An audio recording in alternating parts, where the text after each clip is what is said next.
Quand on s'imagine en train de créer son business en ligne de création de contenu, directement on pense technique et c'est un petit peu répulsif parce qu'on se dit ok, il va falloir que je plonge les mains dans le cambouis, il va falloir que je mette en place un tunnel de vente sous ClickFunnels où c'est extrêmement prise de tête à faire, que je crée des espaces membres compliqués pour mes formations, que j'aille sur le gestionnaire de publicité Facebook en train d'essayer de comprendre ce que c'est qu'un pixel de conversion, en train d'essayer de gérer mes publicités, de faire des images et des pages comme Facebook le veut absolument. Tout ça, c'est, je vous le dis, et c'est ce que je pense très sincèrement, absolument horrible, absolument, vraiment, il n'y a rien de pire pour rebuter quelqu'un de se lancer. Et dans cette vidéo, je voudrais vous prouver tout simplement le contraire, vous démontrer tout simplement le contraire et vous démontrer que vous avez besoin de 3 petites choses que vous allez pouvoir mettre en place sans prise de tête technique pour vous lancer dans la création de contenu et surtout, pas seulement pour vous lancer, pour que tout votre système soit complet et que vous puissiez vous lancer, produire du contenu gratuit, produire du contenu payant et encaisser des paiements. On va voir ça ensemble dans cette vidéo. Je vous rappelle aussi que vous avez jusque après-demain pour accéder à mon offre, à mon pack spécial, le pack créateur de contenu premium. Je vous ai mis 7 formations qui vous prennent par la main du début de la création de votre business jusqu'au fait d'encaisser de l'argent, de sortir des formations et d'encaisser de l'argent. Donc c'est le premier lien dans la description. Vous avez plusieurs centaines d'euros de promotion par rapport au prix classique des 7 formations. Si ça vous intéresse, cliquez sur le lien. Il y a tout qui est expliqué dans ce lien. Si tout ce qui s'est passé cette année était véritablement un déclic pour vous lancer dans la création de contenu. Première chose dont vous allez avoir besoin, c'est d'une plateforme de contenu gratuite, une plateforme pour créer du contenu gratuit et important, une plateforme pour créer du contenu gratuit où il y a un moteur de recherche intégré. C'est-à-dire que si par exemple vous dites ok, je vais faire des podcasts et que vous postez vos podcasts sur SoundCloud, c'est très bien, mais à part si quelqu'un tape exactement votre nom sur SoundCloud ou quelqu'un vous connaît, sinon il ne vous trouvera jamais. Il n'y aura jamais de suggestion. Si par exemple vous pouviez mettre un tag du style podcast, podcast séduction par exemple, même si quelqu'un tape podcast séduction sur SoundCloud, il ne risque pas de vous trouver. Donc au final, ça veut dire que votre choix se résume très simplement entre YouTube et Google. C'est les deux plateformes de contenu gratuit. Vous pouvez publier du contenu gratuit et qui intègrent des moteurs de recherche performants à l'intérieur. Et évidemment, il n'y a pas à payer pour pouvoir accéder à ces moteurs de recherche. Donc c'est un choix que vous avez à faire entre YouTube et Google. Alors personnellement, je vous conseille YouTube parce que c'est beaucoup plus simple, selon moi, de réussir à créer une audience, à amorcer son audience sur YouTube. YouTube fonctionne un petit peu par un système de paliers. Et donc la clé au départ, comme je vous disais, c'est de faire un amorçage pour pouvoir passer les premiers paliers et que YouTube fasse en sorte que vous ayez entre au moins 50 et 100 vues par vidéo.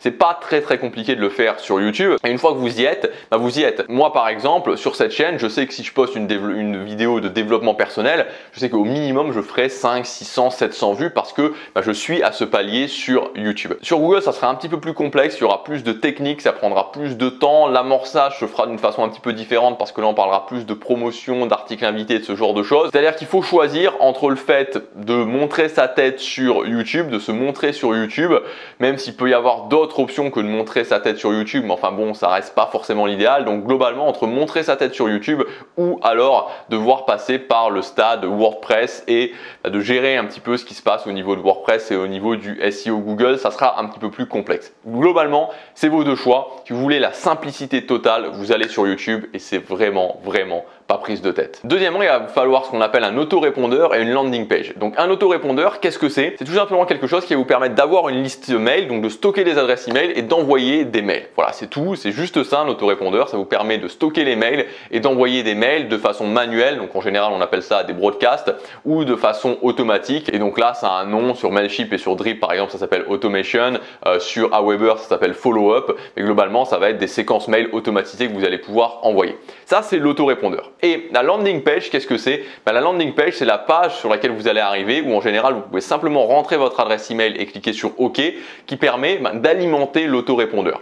Donc il faut savoir que en général, maintenant, la plupart des autorépondeurs, enfin quasiment tous ceux que je connaisse, proposent des formulaires de capture, c'est-à-dire que vous pouvez créer des formulaires, c'est intégré à l'autorépondeur qui vont permettre de capturer les adresses email. Il y a même certains autorépondeurs, pour ceux que je connais en tout cas comme Aweber, qui proposent maintenant enfin un service de landing page et vous pouvez designer une landing page un petit peu sympa et ça change un petit peu de juste les formulaires de capture qui sont un petit peu bruts. Si vous voulez, vous pouvez aussi prendre des services comme Leadpages qui sont carrément des services de landing page. Mais globalement, c'est très simple. Il vous faut simplement un autorépondeur et avec cet autorépondeur, vous allez pouvoir créer des formulaires de capture pour les emails et vous allez pouvoir envoyer des mail à votre liste mail. Et enfin, le troisième et dernier point, c'est d'avoir une boutique en ligne. Donc une boutique en ligne, de quoi, qu'est-ce que ça va vous permettre une boutique en ligne?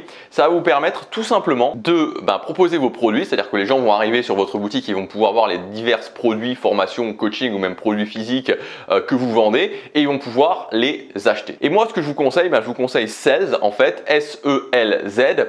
Donc l'avantage de Selz, c'est que c'est pas forcément l'idéal en soi parce que c'est plus une boutique qui est destinée à l'e-commerce que aux créateurs de contenu. Mais Selz a plusieurs avantages. Premièrement, c'est pas cher, c'est-à-dire que vous avez quelque chose, vous avez une première offre gratuite, mais sinon vous avez une offre qui coûte, je crois que c'est 17 €, c'est en dollars, je crois, donc c'est 19 $ par mois. Ça doit faire 17 ou 18 €, quelque chose comme ça, par mois. Donc c'est pas très cher, vous pouvez l'avoir rapidement rentabilisé en vendant. C'est super simple à prendre en main. Alors moi j'ai utilisé Selz, j'ai utilisé Podia, même si maintenant bon c'est mon assistant, je délègue tout ça, mais j'ai quand même utilisé les deux. Et voilà, c'est beaucoup plus simple que Podia. Podia c'est beaucoup plus, c'est un peu plus laborieux pour faire des choses sur Podia. Sur Selz c'est vraiment très simple, tout se passe par des formulaires, c'est très intuitif.